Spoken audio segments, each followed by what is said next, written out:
Hoje tá pago. Com Bruno Rafael. Chegando conosco aqui o professor e educador físico Bruno Rafael Rodrigues, conectado. Você que acompanha na live também vai poder acompanhar através das imagens. E a gente segue aqui levando para você informações em benefício da melhor qualidade de vida. E o tema de hoje, a gente já começa assim, ó.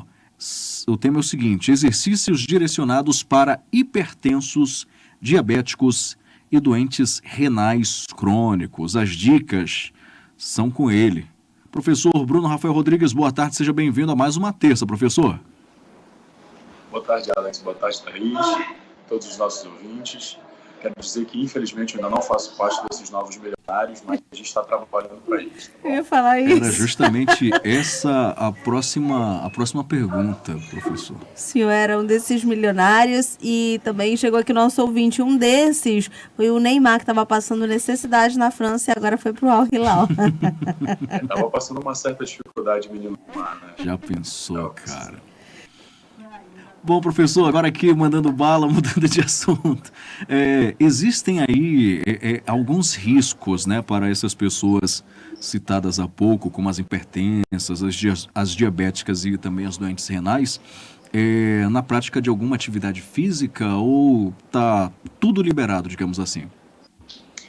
Bom, Alex, não está tudo liberado, né? É importante a gente lembrar que essas condições físicas, elas são condições que muitas vezes são acompanhadas por diversos profissionais, não só profissionais de educação física na parte da prescrição de treinamento, mas também do médico, né, especialista, o hipertenso, o cardiologista, no caso do diabético, o hipertenso, o cardiologista, o imunologista também, no caso do paciente renal crônico, o nefrologista. Também temos aí o trabalho de alguns casos do terapeuta, do nutricionista, mas quando a gente fala de exercício, a gente precisa lembrar que esses pacientes, como pacientes com hipertensão, eles precisam ter o acompanhamento da sua frequência cardíaca durante o exercício e da sua pressão arterial pré e pós-treino.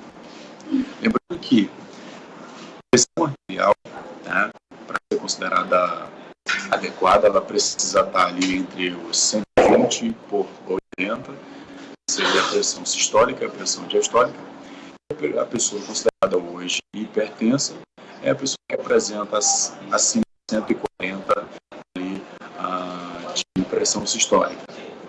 Esse paciente, ele tem algumas recomendações quanto ao controle da intensidade do treinamento. Então, esse paciente, dependendo se ele está ou não medicado, é importante lembrar isso, que pacientes hipertensos, normalmente eles são medicados e usam medicamento de bloquear as células beta, né, que são as células que estimulam ali a frequência cardíaca, são os beta-bloqueadores. É importante lembrar que esses pacientes eles não vão ter um aumento da frequência cardíaca considerável durante o exercício. E por que é importante dizer isso? Porque se a frequência cardíaca não sobe muito, muitas pessoas acreditam que o exercício não está na intensidade adequada. Quando, na verdade, ele pode sim estar na intensidade adequada, só que a frequência cardíaca do paciente não vai subir tanto em virtude do uso desse medicamento. Então, a intensidade dos treinamentos para esses pacientes, ela deve ser muito bem controlada e essas variáveis precisam ser acompanhadas durante o treino, principalmente a frequência cardíaca e a pressão arterial. Quando a gente fala de diabéticos, Thaís e Alex, os nossos ouvintes, a gente tem aí dois tipos de diabético, né? A gente tem o diabético tipo 1, né, que normalmente é o diabético insulino dependente, normalmente congênito, né? Esses pacientes eles acabam nascendo com essa condição, mas também pode acontecer isso durante a vida. E nós temos os pacientes diabéticos tipo 2, que são as pessoas que têm ali nível de glicose muito alto, a hemoglobina glicada acima dos 5,5, né? Então, os exercícios para esses dois tipos de paciente do diabetes, eles precisam ser muito bem recomendados. Por exemplo, o paciente diabético tipo 1, ele não pode necessariamente só fazer exercícios aeróbicos. Por quê? Muitos dos nossos ouvintes podem estar se questionando.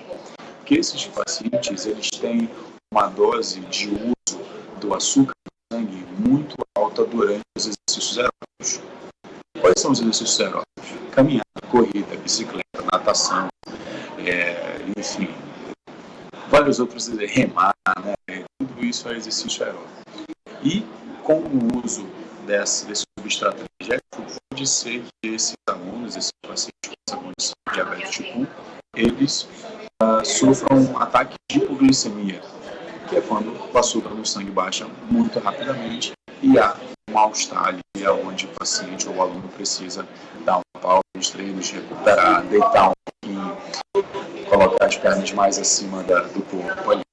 O paciente diabético tipo 2, esse paciente não tem essa questão de só fazer um exercício ou outro, né? O diabético tipo 1 é interessante que ele combine os dois modelos de treinamento, tanto o exercício aeróbico quanto o exercício cardio, né? De preferência, eles precisam estar entrelaçados na mesma sessão de treinamento.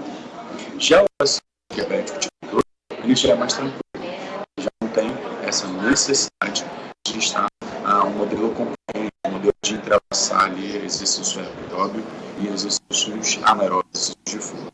Mas é importante fazer uma boa avaliação e fazer um acompanhamento também da glicose sanguínea durante e após o exercício. Por isso, todo profissional de educação física que faz um acompanhamento com hipertensos quanto com diabéticos precisam estar munidos desses equipamentos, tanto o frequencímetro quanto o aferidor de pressão arterial e o glicosímetro também. É sempre importante que o profissional esteja acompanhado disso. Agora, quando a gente fala de pacientes renais crônicos, aí precisa ter uma interação muito boa com o médico nefrologista e com os nutricionistas que o acompanham, porque esses pacientes possuem algumas condições, principalmente em dias de hemodiálise, né? Lembrando que nós temos crônicos dialíticos, né? Que são os que fazem a diálise, e os não dialíticos. Normalmente, os dialíticos, né, os pacientes renais crônicos que fazem a hemodiálise, eles se sentem muito debilitados nesse dia. Então, normalmente, eles não treinam, eles não têm uma capacidade física boa para render bem nos treinamentos. Então, a gente sempre indica que nos dias da hemodiálise, esse paciente não se exercite, principalmente se já relata uma fadiga maior, um cansaço maior após essa sessão.